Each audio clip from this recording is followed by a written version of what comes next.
आसंताकाली ओडिशा आसिबे प्रधानमंत्री नरेंद्र मोदी। काली मोदी 74 वर्ष पूर्ति हेब 75 वर्ष रे पाद देबे से। ए अवसर में भुवनेश्वर आसी विभिन्न कार्यक्रम रे जोग देबे।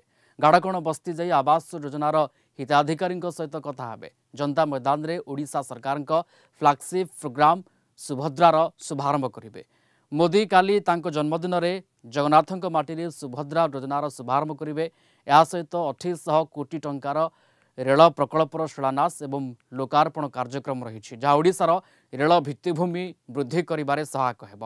या सहित 1000 कोटी अधिक टंकार जातीय राजपथ प्रकल्पर शिलान्यास करिवे प्रधानमंत्री। केवल एतिक नुहे 14टी राज्यर पीएमवाईजी अधीन 10 लाख हिताधिकारी प्रथम किस्ती प्रदान।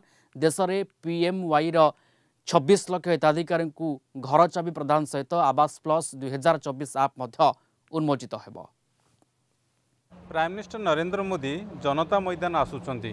सुभद्रा योजना सहित आउरी अनेक योजना भेटी देवाक जाउचंती ओडिशावासी।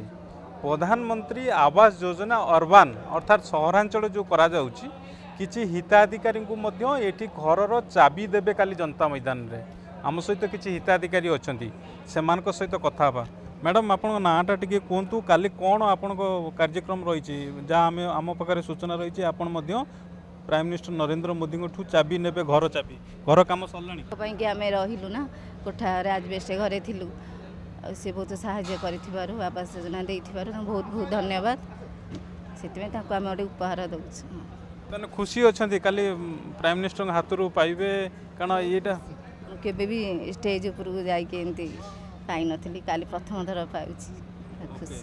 माउसी मध्ये हमर जने अछंती काली आसबे मोदी आसबे एठिकी जानिछन तो आपण भी तांको पाखको आसबे कोन हबो चाबी काटी नेबी प्रधानमंत्री तो चाबी काटी नेबी घरे चाबी पकेबी घरे रही। एबे कोठी रहउचंती एबे गोटे चाळ घरे रहउछु आ चाबी काटी प्रधानमंत्री देले घर चाबी पइले घरे रही खुशी रे अछि।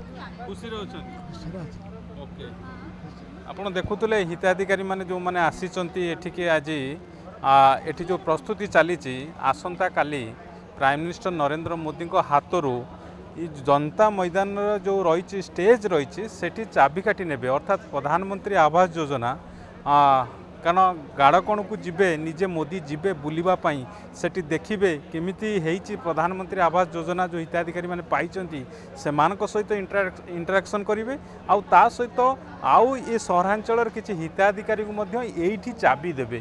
तेणु सुभद्रा भेटी केवल नुहे अनेक भेटी ओडिशावासी रखिचंती प्रधानमंत्री नरेंद्र मोदी। भुवनेश्वर वीडियोग्राफर महेंद्र साहू सह प्रीतिकांत नायक कलिंग टीवी।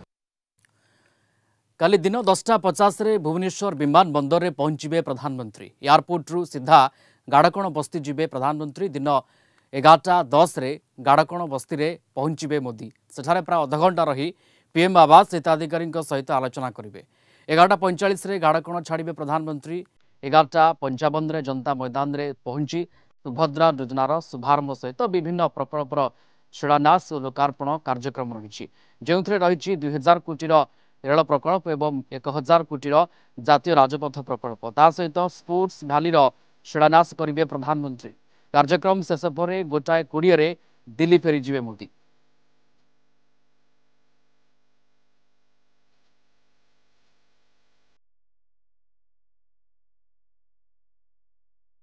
एबे जाए जहाँ योजना आम पाखक आसी ओडिशार कोटिए हिताधिकारी नुहे 4.5 कोटी ओडिया अपेक्षा करिसंती कि देशर प्रधानमंत्री ओडिशा को आसीबे जन्मदिन रे आसीबे एवं सुभद्रा योजना लोकार्पित करिवे।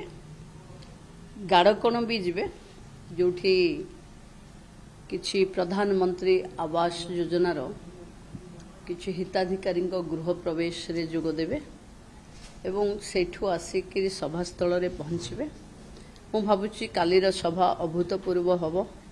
मोदी जी ओडिशा रे अछंती तेणु आमे समस्ते प्रभु जगन्नाथ पाखे प्रार्थना करिवु तांकर ये जन्मदिन सबुठु शुभ हो ओडिशा तांकर मने रहू। प्रधानमंत्री ठू एठी लोकार्पित करिबा सेतबळे एकु 338 जगार लाइव देखा भी व्यवस्था हो जाइए तेणु गाँव साधारण महिलाटे भी साधारण कार्यकर्ताटे भी मोदी को देखिपारे शुणी पारे लोकार्पित ऐतिहासिक दृश्य को निजे तार साक्षी रही पारे एभली एक भल व्यवस्था होइछि।